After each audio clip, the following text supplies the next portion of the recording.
reconvene our regular session. Ms. Troublefield, please take roll. Mrs. Briggs? Here. Mr. Cathell? Here. Mrs. Klein? Here. Mr. Neal? Here. Dr. Parsons? Here. Mr. Peden? Here. Mr. Steele? Here. Ms. Taylor? Here. Ms. West Warner? Here. Mrs. Wright? Here. Okay, I will now entertain a motion for approval of tonight's July 28th agenda. Second? Got a motion and second. All those in favor say aye. Aye. Opposed? Passes unanimously.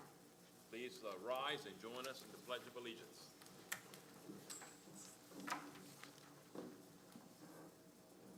I pledge allegiance To the flag of the United States of America and to the republic for which it stands, one nation, under God, indivisible, with liberty and justice for all.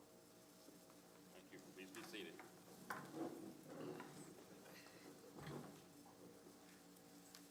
I'd like to entertain a motion to approve the regular and executive session meetings from June the 23rd, 2025. So moved.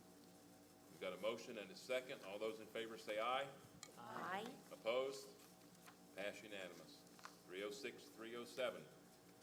Entertain a motion to approve the regular and organizational executive session minutes for July 1st, 2025. So moved? Second.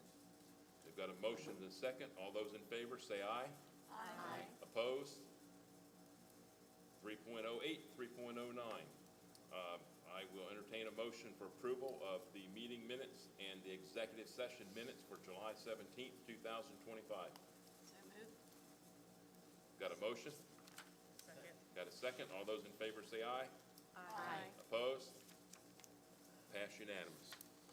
We're now at a portion of the program where we will have our first public session. I'm going to read this first. I think tonight we have one person on the list. The school board welcomes the opportunity to hear from the public during our public comment session at the beginning and end of each public session. Members of the public speaking as individuals or as a member who represents an organization will be allotted up to 3 minutes. As per board policy BDDH, in order to comply with the First Amendment, the board will not entertain protracted public comment within favor of or against a staff member. If a speaker makes defamatory statements or invades the privacy rights of a student or employee, the speaker is responsible for such statements and may be held liable. We thank you for adhering to this policy when sharing public comments. We have one speaker, Mr. James Wheatley. Hello, everyone. Right as the referendum ended, we had some data from the Department of Elections. I made a nice little report. It's pretty easy that you can go through and see some information about some of the voting patterns. As you probably know, I'm really passionate about trying to get these things to pass. But some of the more salient aspects include the voter influence on age. The age influence. So senior voter influence, we had 67% of all voters were age 60 and older. Our number one highest frequency category was ages 70 to 74. That was over 2,200 votes from that category. We are completely skewed to the right on this graph. I'm going to leave this entire stack here for you to kind of peruse. But if we take a look at our estimated parent age voters, let's take the ages of 30 to 54. Only 20% of all of our voters were aged 30 to 54, which could represent a parent that had someone in kindergarten or that just graduated high school. So this is something that when we pull this out, this is something that is very, very important that we need to take a look at, because how can we get our parents to come out and vote? We really, really need them.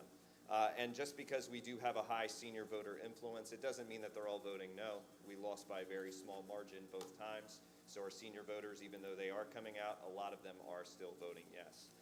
Finally, on the last page, and you can take a look at this when you have time, just some things that I think would be really effective is really making it black and white to our parents about what we are doing if it passes and what we are going to be able to do if it fails. And I think we have a really great board now. I think you guys, well, we always have, but it's something that you guys can really work towards for the next one. And if you start thinking about it now, I think we can have a really good game plan for that. So I will leave these here for you guys that you can use on your own, probably very limited free time, but wherever I can leave these is great. Thank you. Thank you.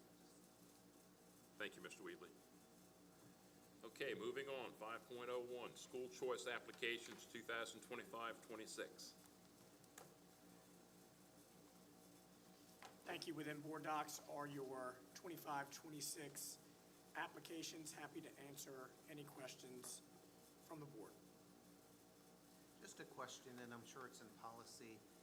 Priority 6, which is in-district students, transferring to a school that is over capacity, we go ahead and do that? I know in years past, there were challenges. The only times we do that when they're over capacity, and you can see that CAPU requirement, is kindergarten. If we've got a low enrollment in kindergarten, we can take in some more there from in-district. So that would be a time. And in 9th grade, which you can see here, Indian River is considering those. They have put those forward. We have typically done each Indian River and Sussex Central, and Indian River can accommodate those students. I called Mr. Williams today. Thank you.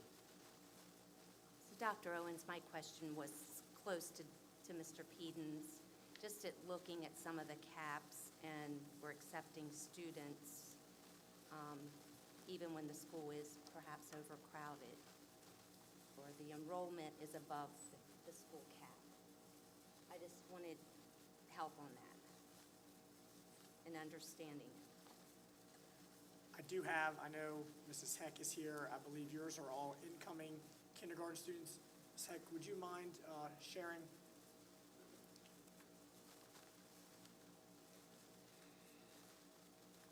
Good evening, everyone. Good evening. I'm Barkley Heck, Assistant Principal at Lord Baltimore. Yes, ours, I think, are 3, if we take 3 in kindergarten.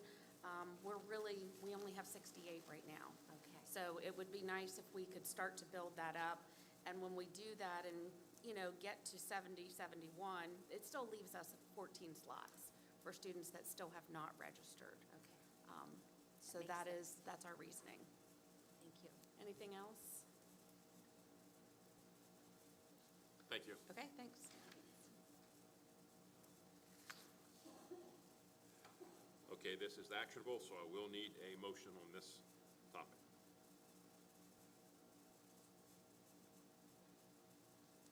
So moved. Second. Got a motion, a second. All those in favor say aye. Aye. Opposed? Passes unanimous. 5.02, 2025-26 Field Trip Summary Report. Yes, Mr. Steele, this is informational only. We share this at the conclusion of each year to share the field trips and the overnight and Sunday trips. As you can see, our high schools have far more than our middle and elementary schools regarding our clubs and various activities within those schools. But our schools are fairly consistent across elementary, middle, and high school. And again, this is for awareness only. So Jay, this doesn't include anything with sports, right? It's just field trips? Yes, this is just field trips. And as far as funding for these trips, is it covered by the student and parent, or is it our funds? It varies. Sometimes it is our internal funds, and we do have parameters on our trips.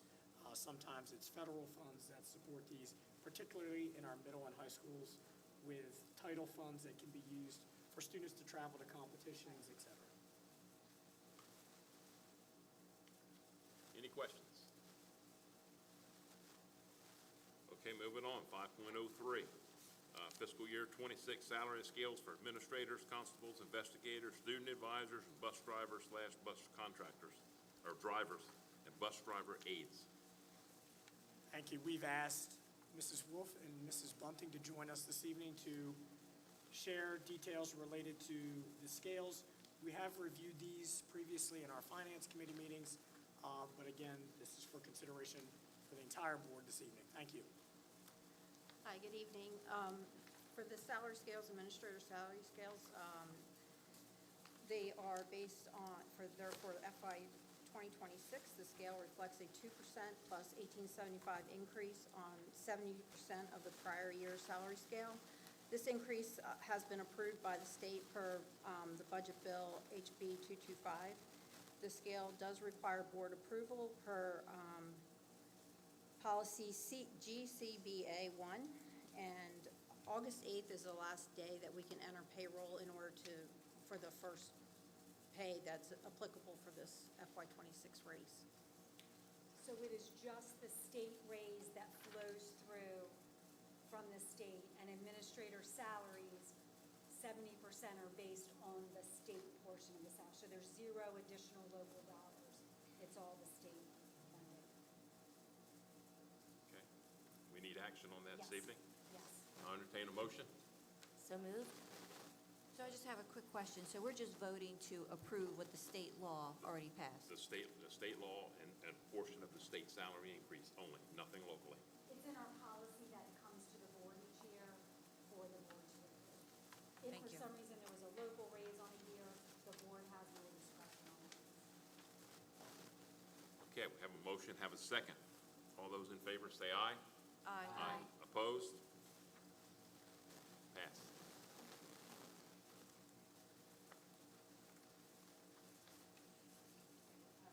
Next up on board docs is the investigator salary scale.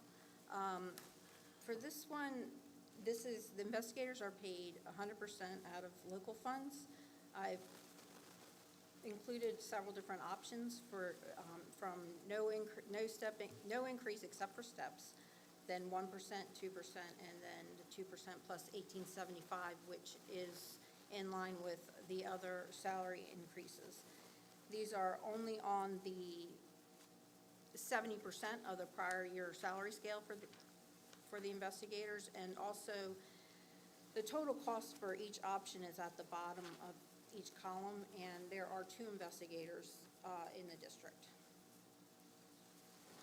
And the local portion of this is out of the safety and, out of the line item in the 2016 referendum for safety and security. It's local, but it's that line item that the board approved, or that the referendum was approved for back in 2016.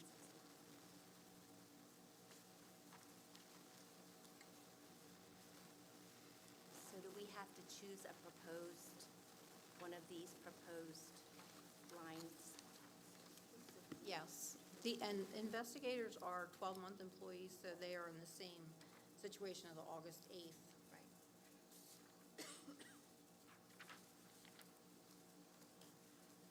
So to make sure I heard you correctly, for the constables and for the investigators, there is no funding coming from the state. This has to come from local funds to compensate for what the state did for the administrators. Correct? And teachers and. And teachers Any and- state yes. raise, yes, Yes. that is correct. So what is the total amount of funds that needs to be raised or paid to, you're asking for, I guess, a raise for the 2 investigators. What's the total dollar amount per year? The total dollar amounts we estimate are based on last year, what their step increases would be, but they're at the bottom of each column. Can you give me the lowest and the highest? Yes, the lowest is just for the step increases, which they are entitled to, is $1,173. And the highest is, with the 2% plus the 1875, is $7,815. That's for the investigators. And that's for both of them or each? Together, the total Together, for both of them. yes. And in your opinion, we just gave SROs increases. Is there enough in the safety security fund with the SRO increases and this step increase? There would be enough in the local state safety and security and the state safety and security funds. It takes both. It would take both. So do you know how much you have in the safety fund? Right now, with this year's increases, not including increases for this, now, we also have the 10% increase that we are going to get from the current expense referendum. Actually, I don't know how much of that is going to flow in to the safety and security, local funds for safety and security. And I also do not have an amount yet for our state share of safety and security funds. But we're looking at, I think there's going to be a 45 to, anywhere from 45 to $100,000 available in the local part. Yes, local. How much was that? It's a I'm big sorry, I change. missed it. I think it's between 45 and 100,000 approximately. I was thinking that if you'd like to know more details about that, we could bring that up to in the committee meeting or the board meeting next month. So we've gone down considerably on this safety from what was projected when we said, when we approved the SROs, well, excuse me, when the when the constables got, or the SROs got approved last month? Based on an estimated review of the expenses, it appears that we're going to use approximately $600,000 to $700,000 of the school safety and security money, both the state share and all of the local. I'm sorry, do you mind speaking into the I'm microphone? sorry. I'm sorry. I couldn't hear that. Based on a rough estimate, now again, this is rough, and there's a lot of things we have to discuss. I'd rather like bring it back to committee when we have some more data that I can share with you. But we're going to use approximately 700, or I'm sorry, I said 700, 600,000 of the state safety and security funds and all of the safety and security funds on the local side. Which would allow for roughly 50,000 remaining from that after payout of constables and SROs, correct? Yes. Your estimate, okay. And is there a budget for the remainder of the school safety funds? Do we know what to use the remainder of the funds for? I know there was talk of cameras and other things. Right, and I believe that there are discussions about that going on. I just don't know what they are yet. Historically, we pull out what we're going to need to pay, and then our team analyzes at the school level what initiatives are top priorities, and they prioritize from there. We see what funds are available and go. Some are cameras. Cameras are in good shape now, thank you, Mr. Mann. Others are radios, vestibules, et cetera. So my question is, I believe, and I could be wrong, and maybe I didn't hear well, but I thought last month, and this is no reflection on you, Kathy, because I know you're filling in, so don't. But I thought we said once we cleared everything with the SR, we said there was enough funding for that. And at that point in time, for any other safety that we had, we were looking at a budget leftover of somewhere between, around $350,000. And now we're saying we're down to 50 to 100. My question would be, what happened?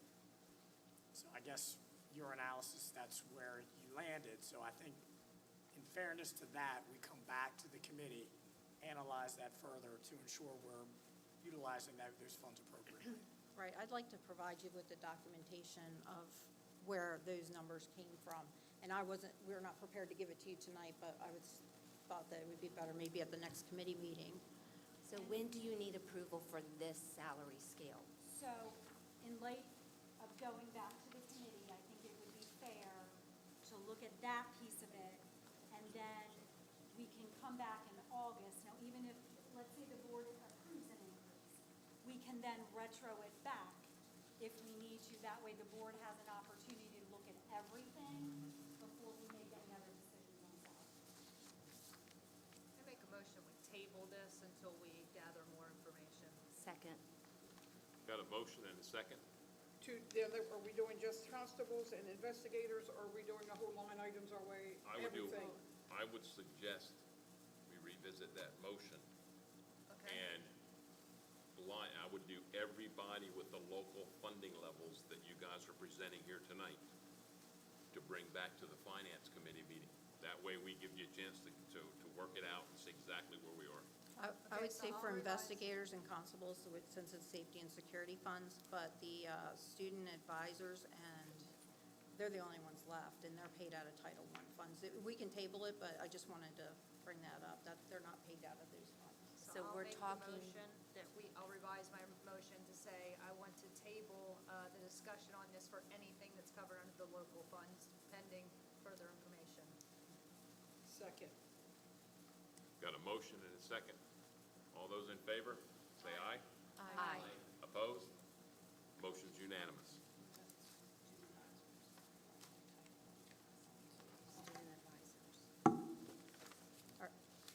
So student advisors aren't local funds or Title I, do you? So to take a motion on that. Does anybody want to make a motion on student advisors?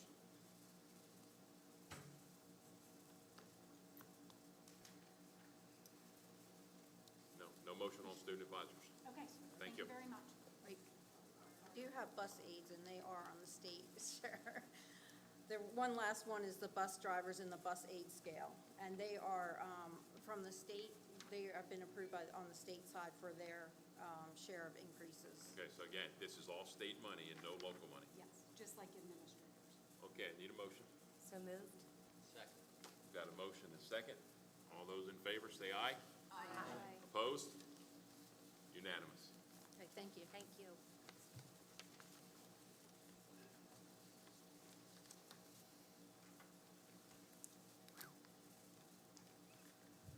Okay, moving on, 5.04, adoption of State Board of Education order regarding property listed as 22647 WM Farm Lane in Georgetown, Delaware. Thank you, Mr. Steele. Within your board docs is a document from the State Board of Ed with regard to the property noted by Mr. Steele. In short, the property has been on the Indian River side when compared to Cape. However, there's been some analysis over the years, and it is actually Cape's property, and it went before a hearing officer, and that hearing officer looked at the available analysis over the years. The property in question was built in 2015, and based on the hearing officer, it is clearly on the Cape side of the boundary. So there is a resolution there by affirmative vote by the participating members of the Delaware State Board of Education. The board enters into the following order. 1, a controversy or dispute as to the boundary between Cape and Lopen and Indian River School District regarding the real property located at 22647 WM Farm Lane in Georgetown. And after reviewing the available records and holding a hearing with the owners of the property involved, the board fixes the establishes the boundary between Indian River and Cape and Lopen as outlined in Exhibit A, and that's available in the board docs as well, in accordance with 14 Delaware Code subsection 1026. Both Cape and Lopen and Indian River must approve the boundary change at their next local school board meeting. The Moore family also must consent to the new boundary, which they do. They brought this before the state board, and the approval page is also listed. So this came before us, our district, DME, and I know this went to Cape and Lopen for consideration. I'm not sure when Cape's next board meeting, but I did confirm with their superintendent, they'll be bringing that forward. I have no issues with the board approving this. It does need motion and consideration. Okay, I will entertain a motion to, need a second? Second. Got a motion and a second. All those in favor say aye. Aye. Opposed? Passes unanimous. 5.05, adult education. Thank you. We have had some discussion with regard to our community ed programming. As you know, after COVID, we paused community ed for a considerable amount of time, and we slowly brought it back. In 23 and 24, we had 53 programs, 35 youth, 18 adult, with 1,239 participants.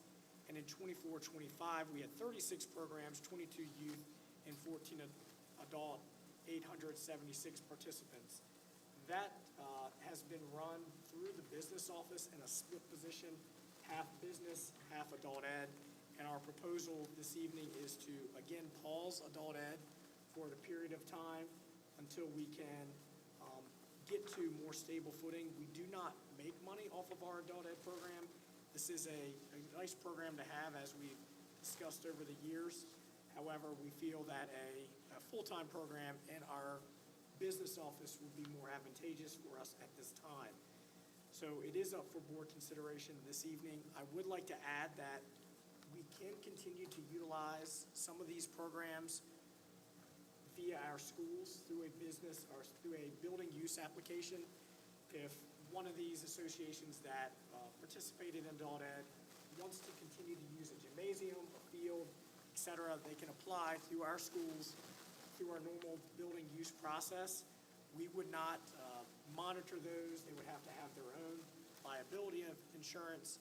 We would not collect funding, et cetera, like we would through adult ed. It would all pass through our building use process. So many of these, we believe we can continue to support. It would not be at the same level as we had through community ed. And I'm happy to answer any questions. So Dr. Owens, what you're saying is we would not have the adult ed program that we've had previous years, That's correct. but they would have the opportunity to use building facility use forms to, if the organization wanted to continue with any programs. That's correct.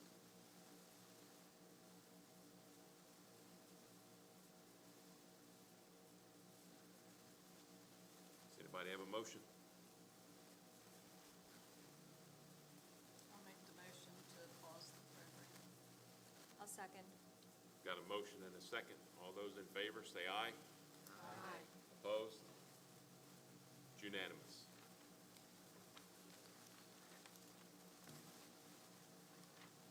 .06, Sussex Central High School change orders.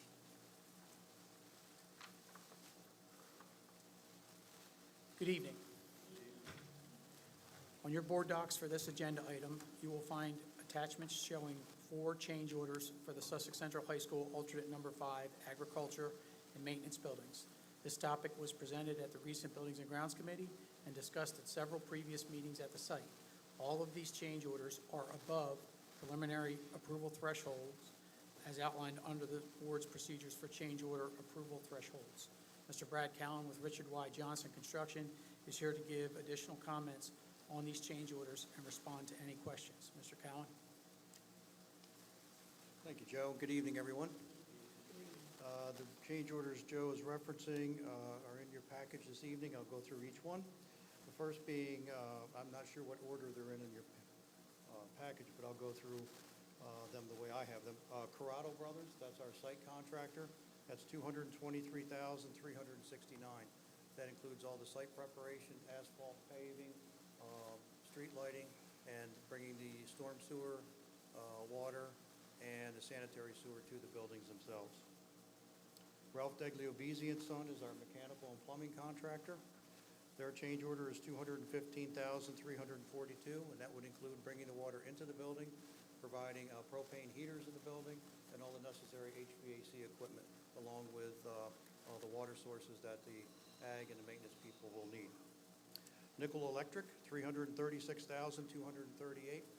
This includes bringing site electric into both buildings, developing a plan for life safety lighting, also all the electrical outlets and 2 electrical rooms, and like I said, the associated lighting that goes with it. It would also include lighting out at the roadway coming into the building, along with exterior lighting over all the doorways and meeting all the associated codes with that contract. The next one is Richard Y. Johnson and Son. That change order is $607,452, and this is for the pole barns themselves from Pole Barns Unlimited. There's 2 numbers in there, and the combination of the ag building and the maintenance building are the 607. We put it through our general conditions because the other trades we had a contract with through the state, we will contract with them, and then it's a pass-through dollar through us. We don't mark it up, it's direct cost to the school district. So there's no profit our end, and we'll manage the work as it begins in the fall. So we're looking for approval for those 4 change orders this evening.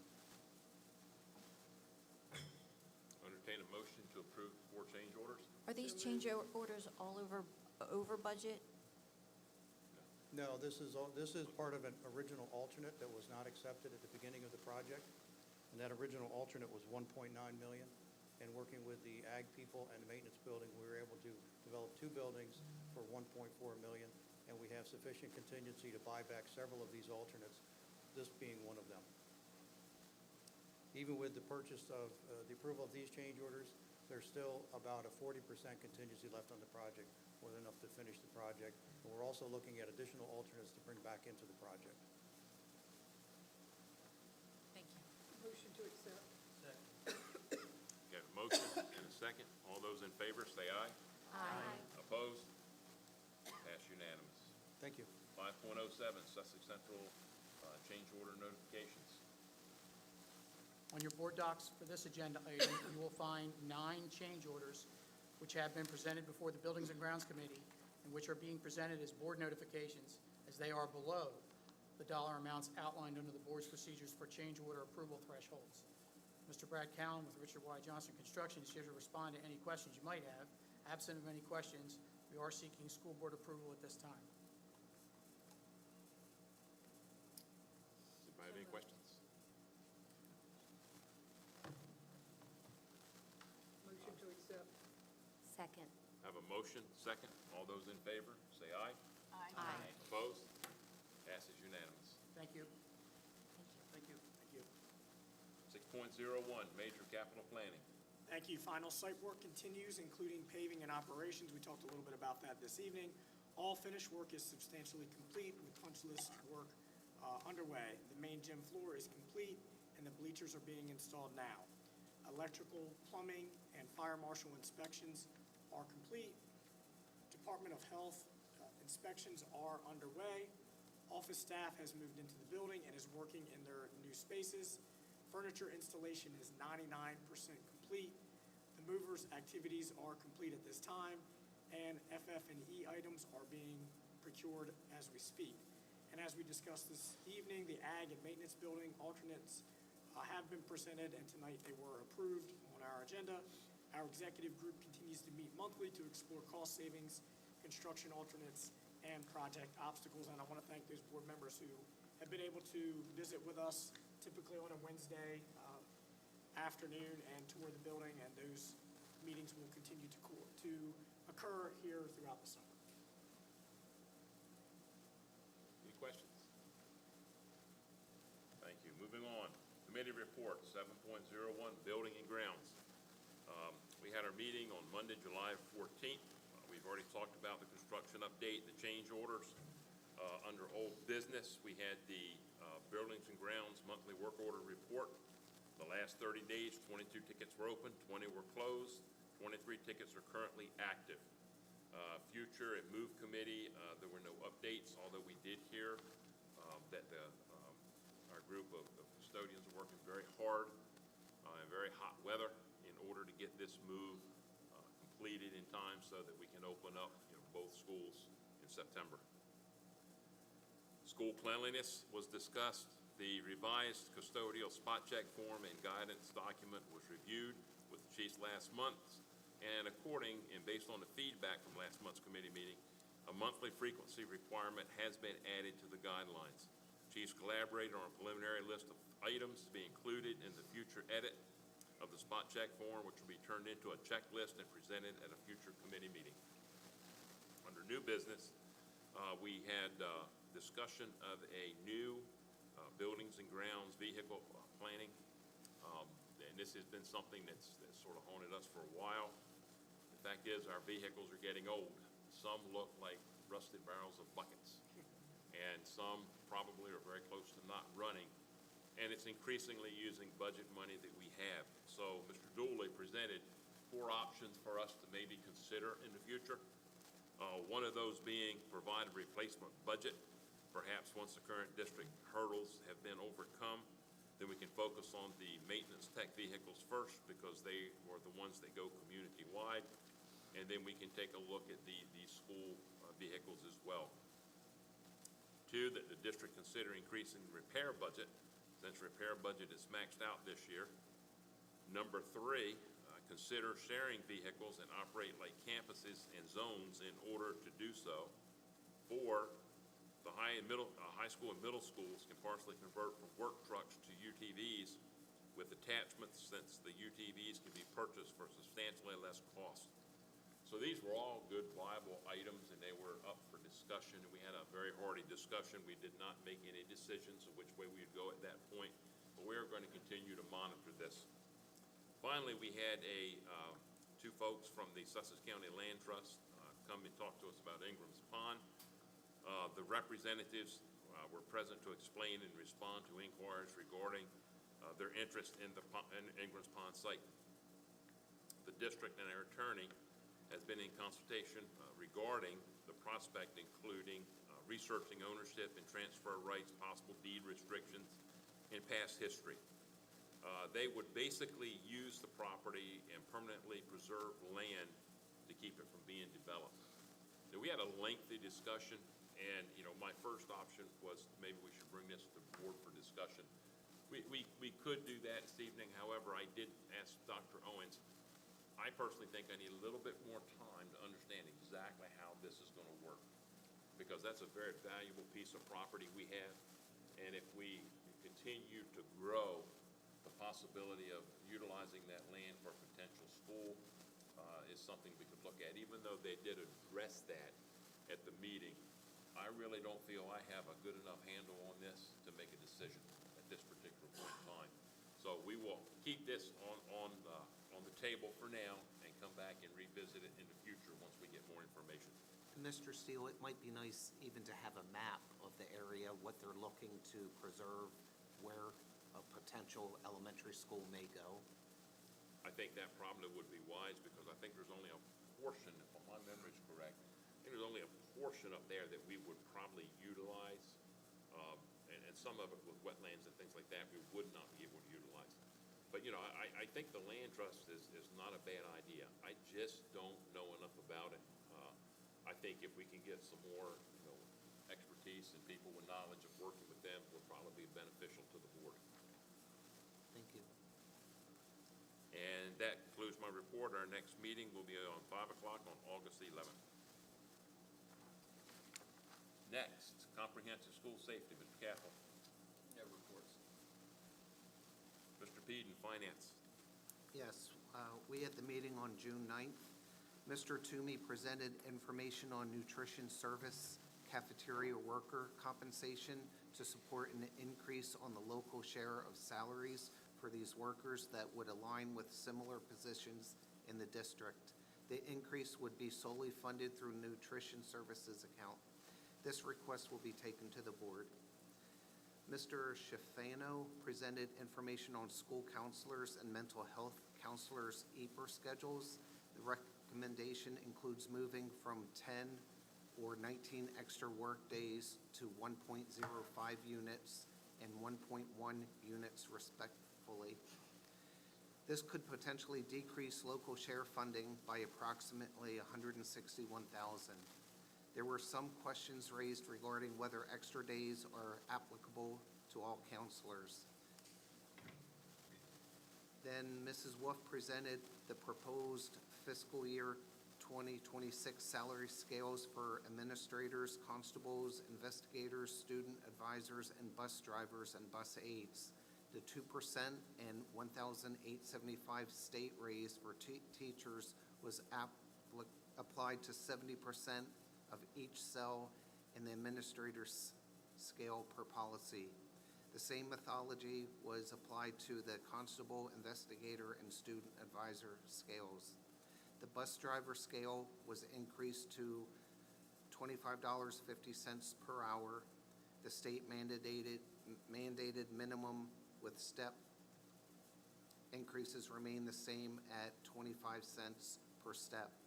The bus aid scale was increased to 18.01 per hour. The state mandated minimum with step increases remaining the same at 25 cents per step. And that concludes my report. Thank you, Mr. Beaton. Curriculum, Mr. Neal. No report. DSBA Board of Directors. I do not believe we have a report there as well, and I would like to remind board members I do have that committee position open. DSBA Legislative, Ms. Briggs. Don't have a report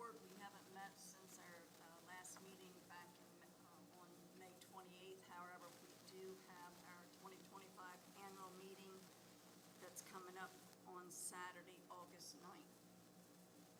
Thank you. 7.07, special education, Mr. Neal. No report. 7.08, policy, Ms. Taylor. Okay. We met on July 14th, 2025, after the approval of the minutes. Under second readings, there were 3 policies that need no additional changes to the first reading, and we're going to proceed with the second reading at this board meeting. The first one was EA, Service Animal Policy. The second one was EA1, Service Animal Policy Staff. And the last one was IKE, Promotion and Retention. So all 3 of those policies, Mr. Steele, will need a vote for approval this evening, okay? Moving on, the policies under review were GCBD.1, paid leave for birth or adoption of a child. Legal edits are required. Clarification was requested if the change of 30 hours to 25 hours was applicable to all employees, and we will return for the first reading in August. The next one under review was JE, attendance policy. This is the normal review cycle. The draft was reviewed. No suggested changes were recommended. We will proceed with the first reading at this board meeting. JG, discipline policy. The policy was updated with new student code of conduct definitions per state regulation.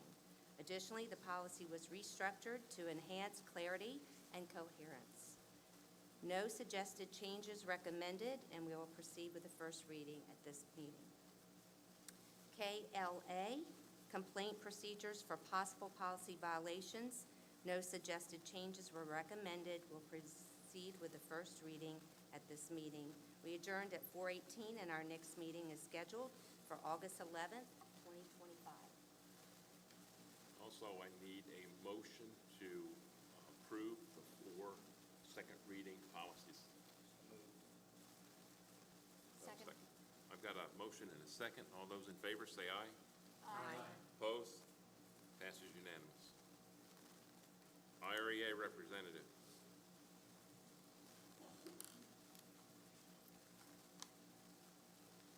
Good evening, Blair Catlin Brown, school social worker for the district and IREA president.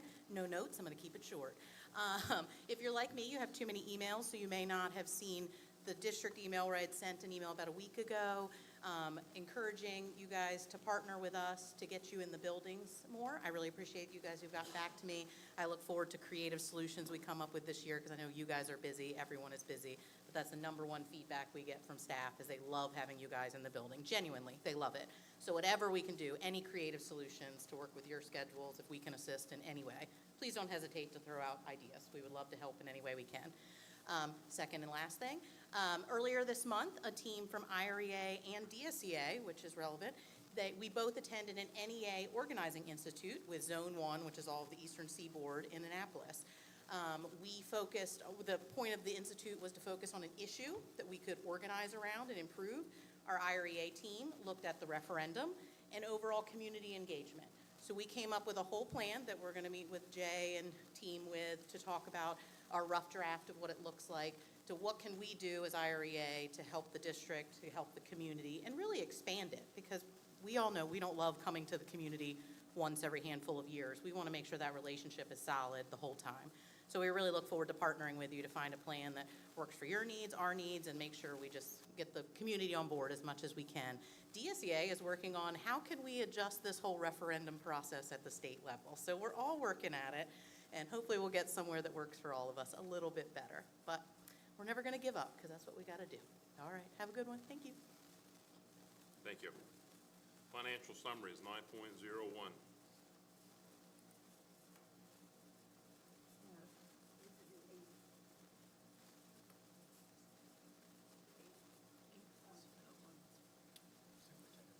I'm sorry. Superintendent's update. Thank you, Mr. Steele. Check you all. Attached in board docs is a complete list of monthly activities. I would like to highlight, in July, typically, we have our annual Administrative Institute.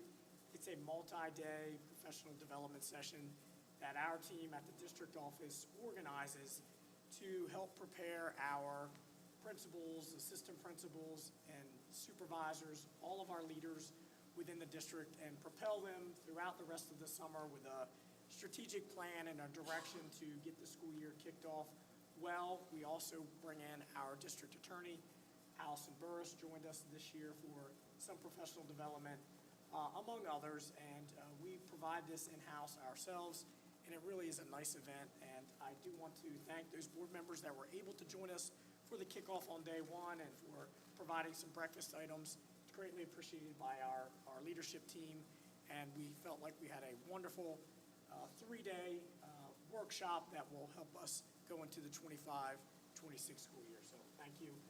The rest of the report is available in board docs. Thank you. Any questions? Okay, now we'll move on to 9.01, financial summaries for the month ending June 30th, 2025.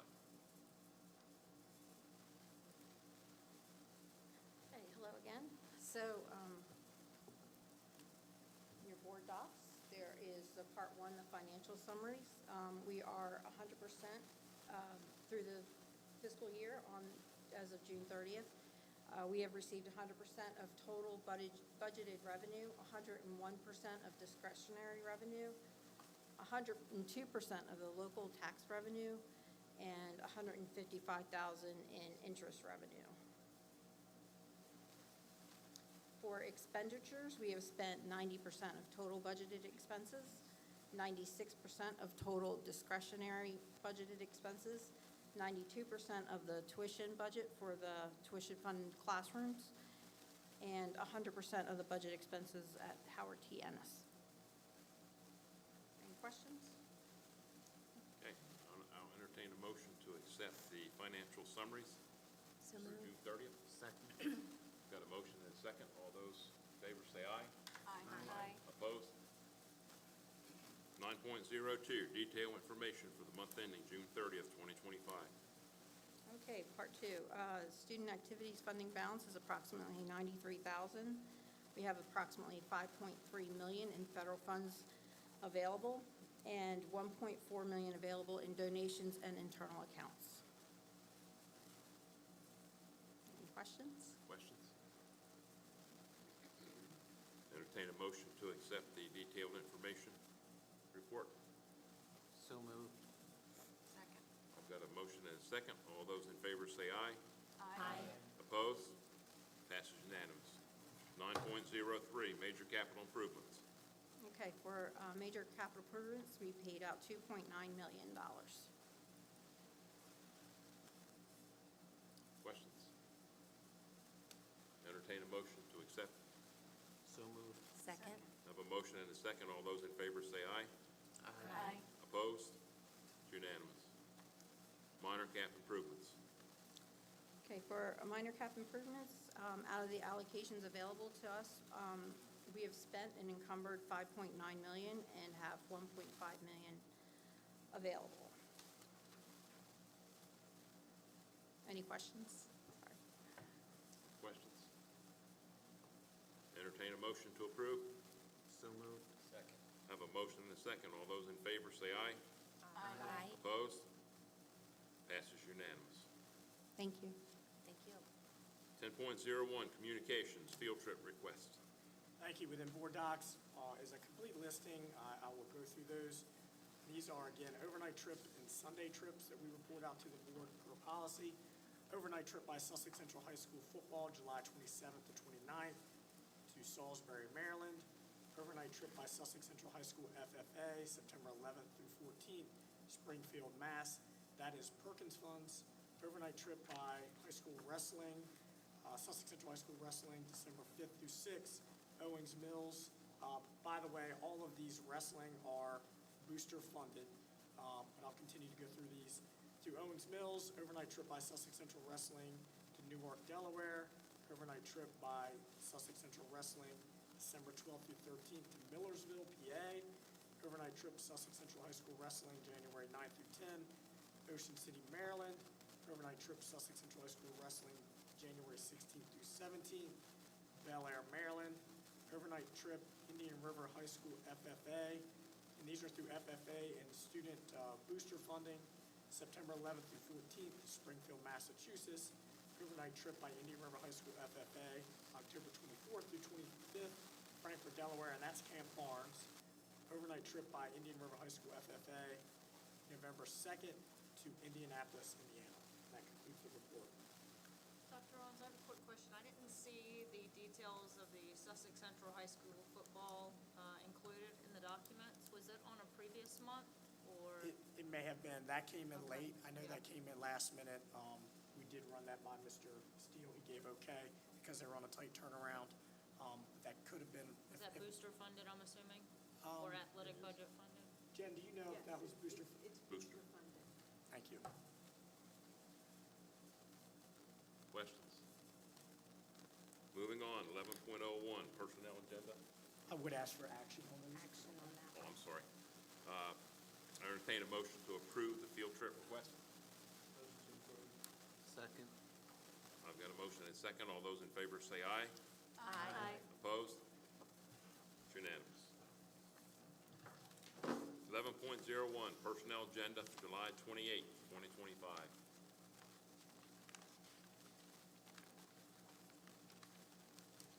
I'll entertain a motion to accept the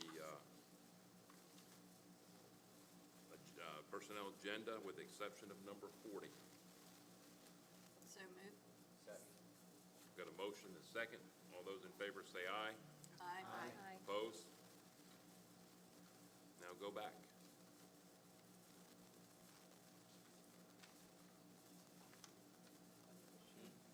We need a motion to accept number 40. We need a motion now to accept number 40. Okay. The, entertain a motion to accept number 40. So moved. Got a second? And a motion and a second. All those in favor say aye. Aye. Opposed? Please poll the board. Ms. Stubblefield? Mrs. Briggs? Yes. Mr. Cathell? Mrs. Klein? Yes. Mr. Neal? Yes. Dr. Parsons? Yes. Mr. Peden? Yes. Mr. Steele? Yes. Ms. Taylor? Yes. Mrs. West Warner? Yes. Mrs. Wright? Yes. 9 yes, 0 no, and 1 abstention. Okay, motion passes. 11.02, personnel addendum for July the 28th. I'll entertain a motion to approve the addendum, with the exception of number 4. So moved. Second. I have a motion and a second. All those in favor say aye. Aye. Opposed? I'll entertain a motion to approve number 4.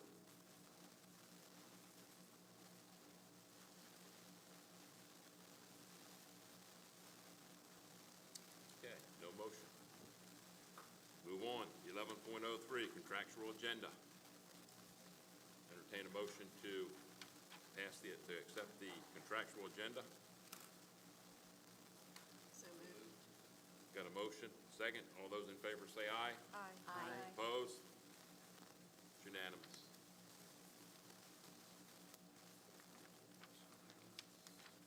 We do have 11.04, does not require action. We do have 2 employees, one retirement announced and one is changing. And I do want to thank the employee who's retiring now and the one who's going to change it but will retire soon for their service. They've been with us for a long time, and you know, when you retire, it's a darn good feeling. I'll tell you that now. Okay, moving on. 11.05, nutritional service manager's contract. Motion to accept. Second. Have a motion to accept and a second. All those in favor say aye. Aye. Opposed? No. No. Ms. Stubblefield, please poll the board. Mrs. Briggs? Yes. Mr. Cathell? Mrs. Klein? Yes. Mr. Neal? Dr. Parsons? No. Mr. Peden? No. Mr. Steele? No? Mrs. Taylor? Yes. Mrs. West Warner? Yes. Mrs. Wright? Yes. 6 yes, 4 no, and 0 abstentions. Motion passes by majority, 6-4.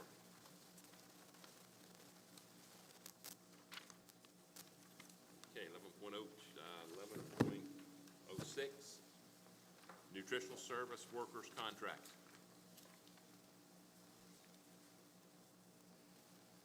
So this is, I'm sorry, this is for the workers' contract? This is the workers contract. Okay.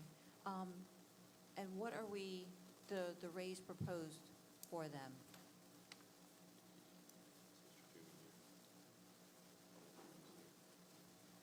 I don't believe Mr. Toomey is here this evening. Is this something that can be, Mrs. Mrs. Bunting Bunting. can share.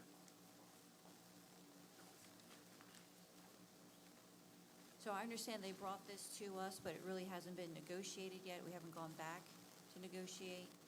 The district team talked with them, and then Cliff spoke on their, Mr. Toomey spoke on their behalf to bring it to the board. They're not part of a collective bargaining unit like the other groups under IREA. So for the workers, the contract, the recommendation is for 24-25, a $500 increase to the local scale, 25-26, a $400 increase, 26-27, a $400 increase. And also, they have to complete different unit courses for their ServSafe. For Unit 1, 10 cents per hour increase once they've completed that. Unit 2, another 10. Unit 3, another 10. Unit 4, 45 cents. If they complete all 4, it's a total of 75-cent raise. And substitutes who have worked for the district for more than 5 years will receive an additional $1 added to their hourly rate. And all IRSD technical assistants and general workers who hold valid ServSafe manager certification. This is the workers and the technical assistants. On the first student day of any given year, will receive a $275 stipend. And then some additions, $100 annual uniform supplement will be added for the 25-26 school year, because uniform stipends or reimbursements will not be discussed moving forward. And beginning with the 25-26 school year, the general worker salary scale will be collapsed. All 3- and 5-hour nutrition service, general worker local salaries will be raised to the current 6-hour rate. Those are all the changes. Ms. Bunting, just so we're clear, the money that we're talking about, both for the manager's contract and the worker's contract, comes from the nutritional services. It does not come out of our local funds. That is Or our state correct. funds. That is correct. It comes strictly out of the nutrition services budget, which is designated for a variety of things, including those salaries. And those, just so the public knows, those salaries cannot be, those funds cannot be used to offset other salaries not in that area. They can be used for other equipment, et cetera, allowed in nutrition services, but they couldn't be used for something else. Okay, thank you. Board's open for a motion. Make a motion, we accept the proposal. A second. I have a motion and a second. All those in favor say aye. Aye. Opposed? No. Poll the board, please. Mrs. Briggs? Yes. Mr. Cathell? Yes. Mrs. Klein? Yes. Mr. Neal? No. Dr. Parsons? Yes. Mr. Peden? No. Mr. Steele? Yes. Mrs. Taylor? Yes. Mrs. West Warner? Yes. Mrs. Wright? Yes. 8 yes, 2 no, and 0 abstentions. Motion passes by majority. Thank you. Okay, that brings us to our second and last public comment session. We don't have anybody signed up. Would anybody care to speak at the podium? Seeing none, I'll entertain a motion to adjourn the meeting. So moved. Second? I have a motion and a second. All those in favor say aye. Aye. Opposed? It's unanimous. Meeting is now adjourned.